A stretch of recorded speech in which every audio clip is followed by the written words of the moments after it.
خرجت عايشة مع عبد القادر والسي طاهر. كان الطريق كيدوز وسط الحقول، والجو هادئ، غير صوت الدجاج والكلاب كيتسمع من بعيد. وصلوا للسوق القديم. كان السوق شبه خاوي، حيت الناس دابا كيمشيو للسوق الجديد اللي بعيد شوية.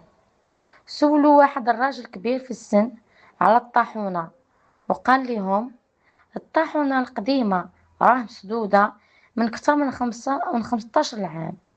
قال السي طاهر: واش كتقدر تدلنا عليها؟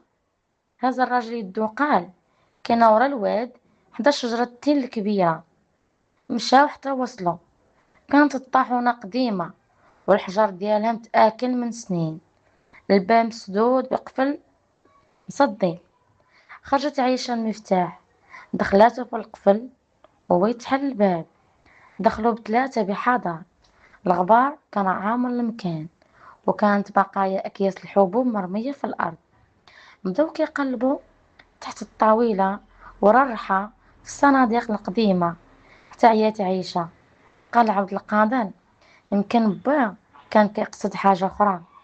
ولكن السي طاهر لاحظ علامة محفورة على واحد الحجر، كانت نفس العلامة اللي كانت منقوشة على خاتم بات عيشة، وقال: قلبوا هنا. حيدوا الحجر، وكان وراه تجويف صغير. خرج عبد القادر كيس قديم، فتحه ولقاو الداخل ديالو وثيقة ديال الأرض. بقات عايشة كتفرح فيها وهي ما مصدقاش. قال عبد القادر: لقيناها. ولكن السي طاهر ما فرحش. قال: هاد الوثيقة ما غاديش تكفي بوحدها. سولات عايشة: علاش؟ قال: حيت خاصنا نعرفو شكون حاول يبدل ملكية الأرض.